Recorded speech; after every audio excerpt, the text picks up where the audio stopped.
Hello my dear students, today we are going to discuss all the important questions from Evans, Trice and O-Level. The writer is Colin Dexter. So without wasting time, let us start with question number 1. What kind of a person was Evans? This is a very important question and here you have to write first point, habitual congenital leptomaniac. Evans was a habitual congenital leptomaniac. 4 times he broke the jail in the story. He was master planner. Therefore, now and then he was out of the cell. Very sociable and exhibitionist, because of which he earned all his friends. He was a pleasant chap to whom everybody loved. He was non-violent. There is no record of violence in jail's diary. He was excessively intelligent. Question number 2. How do you account for the fact that Evans selected German only for his O-level examination? Why he did not choose any other subject? The reason is that out of other teachers, Evans had good rapport with the German tutor. Point number 1. Point number 2 is, because of their friendship, the tutor could have been instrumental in his escapement. Okay. Question number 3. Why was Evans known as Evans the Break by the prison officer? It is because he was habitual jailbreaker. 3 times already he had broken the cell and he was planning for the 4th time now. Okay, he was planning for the 4th time. Why do you think Evans does not become conversant with German in spite of having been taught for more than 6 months? Point number 1 is, tutor had to explain simple German expressions meaning that is guten Glück, which means good luck, before the examination. He did not know meaning of simple word. Okay, so tutor was an accomplice of Evans.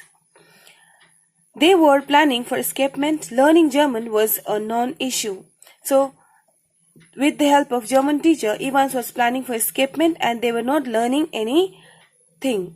Okay, they were not preparing for the examination. Question number 5. Who were the 2 visitors Evans received in the morning of the day of his examination? Here, at 8:30 a.m., Mr. Jackson, senior prison officer D-Wing, and Stephens, newly recruited officer D-Wing, were there in front of Evans. Question number 6. How far do you think Jackson is justified in his apprehension that someday Evans might cut his bloody throat? This expression was told by Jackson and let us find out the answer. Jackson misjudged him because Evans cannot commit suicide at any cost. Because he was practical minded and perfectly planning, criminals like Evans can never commit suicide because they have a way out for any problem. They outsmart their authorities and gain freedom. With those insignificant weapons, they have made their plan successful. This is what we have seen in this story. Question number 7. Knowing fully well how sharp Evans is, shouldn't Jackson have told him to remove his bobble hat in his presence? Point number 1. Jackson is credulous and gullible. He thinks if hat is lucky, then he should wear the same. But this is the blunder of Jackson because of soft corner, he allowed him to wear it. But because of this is one of the weapon because of which Evans was out of the cell 4th time.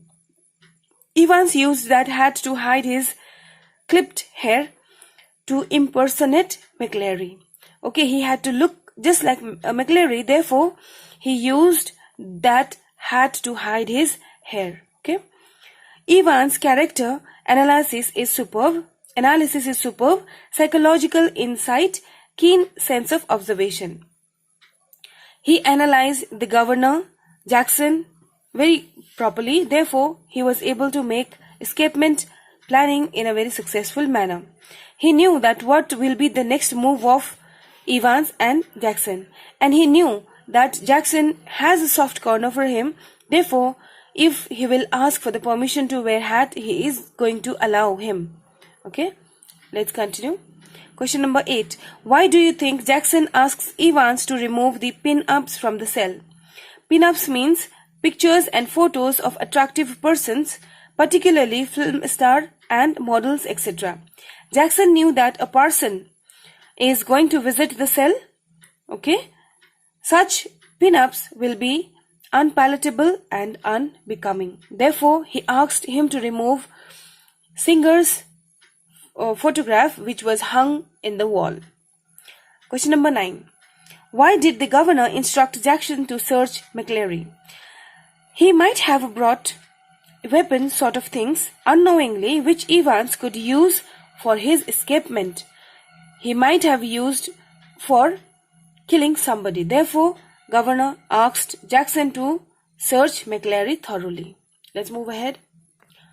What explanation does McClary give about the rubber ring?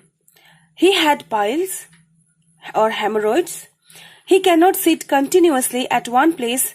Therefore, he brought semi-inflated rubber ring to help himself with sitting continuously on the chair. Actually, it was one of the device for escapement. He had brought pig's blood, in order to accomplish their planning. And this is the pig's blood which he put on his head and face in order to make the planning successful. And because of this only, prison officer thought that it was McClary who was injured by Evans. Okay, but nobody was hurt.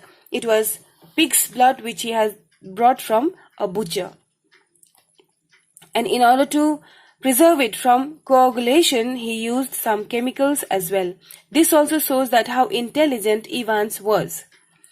Next question. Who do you think made a call regarding a correction in the question paper? What did it really meant to convey? Students, at 9:40 a.m., the governor received a call from the assistant secretary with a special responsibility for modern languages regarding correction in the question paper. Presumably, it was an accomplice of Evans or friend of Evans. After the prison, Evans and McClary will go to Hotel Golden Lion. This was told over the phone through the correction, but it was one of the plannings of Evans with his friends. Okay, it was not a genuine call because Evans had friends everywhere. Therefore, here also in the examination department also he had got one. He was the one to make a call to the governor. Okay, let's move to the next question. Number 12. What significance would you attach to the supposed phone call from the magistrate's court? Was it genuine or just a ploy of Evans' gang? First of all, it was not at all a genuine call. It was a hoax call. Okay, it was made to mislead gullible governor, which demanded a prison van. A couple of prison officers also in connection with the remand case. A call was made from magistrate's court which asked for a van and few of the prison officers. Okay, and it was not a genuine at all. It was needed for the final escapement. If you have read this story, students, you must have understood that from where the van arrived. It arrived because prior only the arrangement was done. Call was made from magistrate's court. Okay, it means Evans had friend here as well.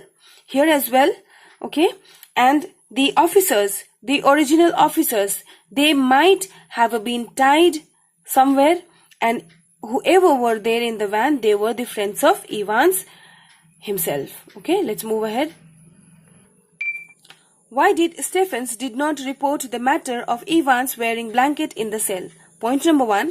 In between intervals of 1 minute, Evans was changing into Parsons' dress to look like McClary. Top collar and the black front of the dress kept slipping off the stud. To conceal this, he wore blanket. Stephens thought he was feeling cold in that area. Actually, Stephens thought that D-wing portion of the entire prison is very cold. Therefore, maybe Evans was feeling cold, so he was wearing blanket. But this was another blunder of Stephens, because he was not feeling cold. Rather, he was making himself into the gate into the appearance of McLary to deceive entire jail fraternity. Question number 14. 3 minutes before the examination was to be over, at 11:22 a.m., there is a call for Stephens from the governor. Is the call genuine? What is the underlying idea behind the call? First of all, it was not a genuine call at all. That was not made by the governor. Idea was to take Stephens away for some time to enable Evans to give finishing touch to his makeup so that he looked like McLary. Okay, students, before 3 minutes of the completion of the examination, there was a call to Stephen, okay, from the governor, okay, according to the writer, from the governor. But that was not made by the governor. It was somebody, some friend of Evans who made a call so that Stephen will be away from the cell, and in that few minutes he will be able to make himself just like McLary. Therefore, he had taken that time, and this was the plan that Evans had made along with his friends. And then we see the governor later on, when asks Jackson and Stephens that why did they let McLary go, leaving Evans in the cell, then they said that it was his instruction, whereas governor did not make any call at all. Question number 15. A photocopied sheet had been carefully and cleverly superimposed over the last pages of the question paper. What was its real purpose? Students, first point should be final details of the plan was written on those photocopied sheets. Next point should be it was also left to make authorities believe that the wounded man was McLary. It was written that the Evans should not hit McLary so hard, and he will not make too much of a Scottish accent. Okay, therefore, it was a plan to deceive governors and jail authorities. So these points you will write, but it was left deliberately by Evans so that the governor will come to hotel after searching him. Okay, it is because he wanted to befool him once again. It was in plan to get all those officers in the... Jackson is really a moron and careless enough to mistake a stranger's voice on phone to be the governor's discuss. At first, you have to write, an officer who is an important part of the prestigious Oxford prison should have his eyes and ears wide open and shown vigilance.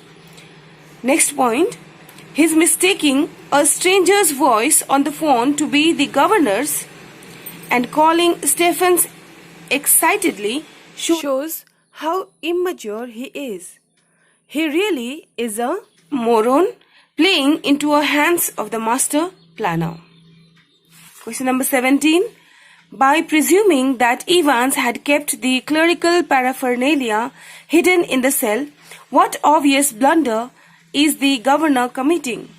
First point, the governor still took everything at its face value, still thinking the thoughts fed to him by the criminals. It is surprising that even he, the most seasoned officer, does not doubt the antecedents of McLary and fails to come to the conclusion that McLary is an accomplice of Evans, and it was he who has smuggled in the clerical paraphernalia. So students, it was McLary who brought everything for Evans. He wore 2 coats. He got everything in 2 numbers. It is because it was very appropriate for him to get, because Evans could not keep anything inside the cell. Okay, so but governor is thinking that Jackson did not check his cell properly. Let's move ahead. Is the governor justified in considering Jackson as a stupid person? No, not at all, because even the governor became victim of the criminals.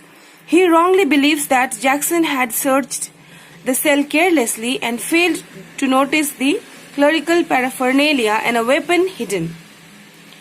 Okay.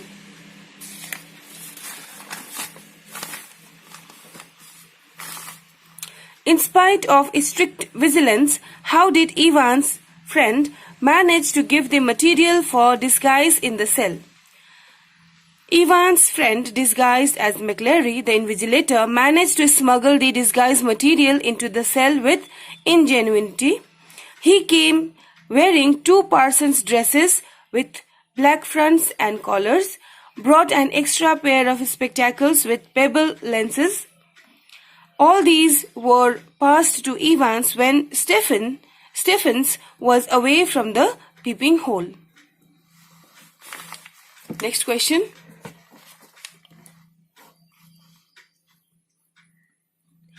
How did the governor manage to reach Evans in the hotel? Finally, he realized it was Evans who went out. The governor realized it was Evans who went out. He was impersonating McClary. He saw the index number and located the place in Ordnance Survey map for Oxfordshire. He reached the hotel. Evans entered the room pretending to be caught. He was waiting for the governor. Actually, he was waiting for the governor because all those clues, all those proofs were kept by the Evans for the governor. Okay, it was intentional decision of Evans, and it was not the intelligence of governor which brought him to the hotel of Evans. His plan was to further befool the governor. Now, why did he do it? He did it so that he can befool this governor and other authorities once again. So without breaking a lock, he was out of the cell now. By this, we have completed all the important question answers. I hope this is going to help you out. Thank you, students.